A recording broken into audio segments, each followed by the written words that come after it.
Bonjour à tous, bienvenue dans cette troisième partie de notre leçon sur le système nerveux. Aujourd'hui, nous allons parler du système nerveux central. Sur le plan anatomique, le système nerveux central est constitué de deux éléments, l'encéphale et la moelle spinale, dont l'ensemble est aussi appelé névrax. Lorsque l'on parle du système nerveux central, on parle de deux choses, de l'encéphale et de la moelle épinière. Dans la vidéo, il parle de la moelle spinale. Nous, on a toujours utilisé le mot moelle épinière, donc on va garder le mot moelle épinière. Mais vous voyez bien qu'il ne parle pas de cerveau, il parle bien d'encéphale. Donc le système nerveux central est composé de l'encéphale et de la moelle épinière. Pourquoi parle-t-on d'encéphale et pas de cerveau? En fait, l'encéphale est constitué de trois éléments. Le cerveau, c'est-à-dire les deux hémisphères cérébraux qui représentent la plus grande structure de l'encéphale. Puis le cervelet, qui se trouve sous le cerveau à l'arrière de l'encéphale.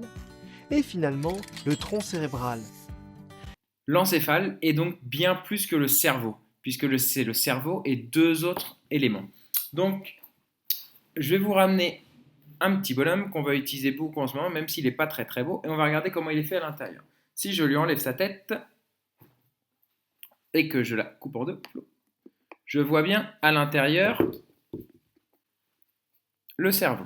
D'accord? Tout ça, ça serait le cerveau. Si maintenant je lui enlève le cerveau, plof, j'ai ça qui apparaît. Et donc ici, je vois bien que mon cerveau, qui est toute cette partie-là, n'est pas la seule chose qui est présente dans mon encéphale, puisque j'ai aussi le cervelet, juste derrière, et le tronc cérébral, la petite partie qui est là. Donc l'encéphale, c'est bien le cerveau, tout ce qui est là, le cervelet, la partie grise, on va dire, et le tronc cérébral, la toute petite pointe qui est là. La moelle spinale, quant à elle, est le prolongement de l'encéphale. C'est un cordon de tissu nerveux qui se développe à partir du tronc cérébral jusqu'à la région lombaire. La moelle épinière est donc un grand câble qui va descendre depuis l'arrière de ma tête jusque dans le bas de mon dos, qui va être la continuité, le prolongement de mon encéphale. D'une importance vitale, le système nerveux central est protégé par de l'os. Cet os recouvre l'encéphale au niveau de la boîte crânienne. La moelle spinale est protégée quant à elle par la colonne vertébrale dans ce que l'on appelle le canal rachidien.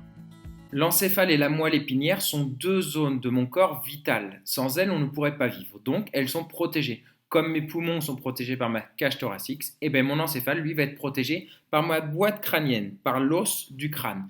Et la moelle épinière, elle, va être protégée par la colonne vertébrale. L'os n'est cependant pas la seule protection du système nerveux central. Le névrax est également enveloppé par des membranes isolantes que l'on appelle les méninges. Les méninges sont en fait un ensemble de trois enveloppes.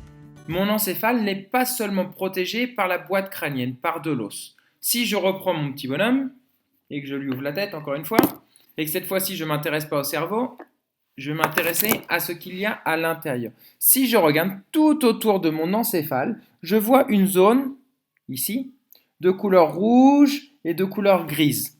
Ça serait les méninges. C'est ce qui va protéger mon cerveau. Et à l'intérieur de ces méninges, il y a aussi un petit liquide. D'accord? Et ce liquide va amortir les chocs que pourra avoir mon encéphale à l'intérieur. Si jamais je reçois un coup, en plus de l'os, je vais avoir un espèce de liquide qui va protéger mon cerveau et l'encéphale en entier pour éviter qu'il ne se cogne et qu'il ne se détruise. À l'intérieur des méninges se trouve également un liquide transparent dans lequel baigne le système nerveux central, le liquide cérébrospinal.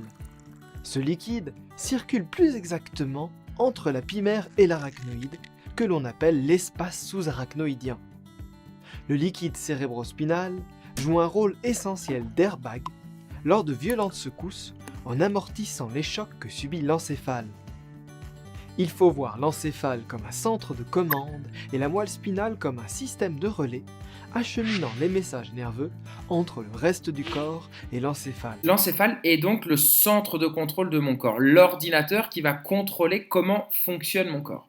Et la moelle épinière va être le canal qui va transporter l'information, l'autoroute si on veut, où l'information va venir de l'extérieur de mon corps vers mon encéphale, et ensuite les ordres que va donner mon encéphale à mes muscles ou mes organes pour le bon fonctionnement de mon corps. Les informations sensorielles vont donc venir de mes sens jusqu'à ma moelle épinière. La moelle épinière va faire remonter ce signal jusqu'à mon encéphale. L'encéphale analyse l'information, donne un ordre. Cet ordre repart dans la moelle épinière. Dans la moelle épinière, elle repart vers un nerf moteur et il y aura une réaction motrice. Par exemple, là dans l'exemple, le poids se soulève. Voilà, on a fini notre petite partie de leçon sur le système nerveux central. J'espère avoir été clair. De toute façon, si vous avez n'importe quel problème, n'hésitez pas. Vous venez me voir sur l'application Meet à 1 heure et je répondrai à toutes vos questions. Bon courage, au revoir, bonne journée.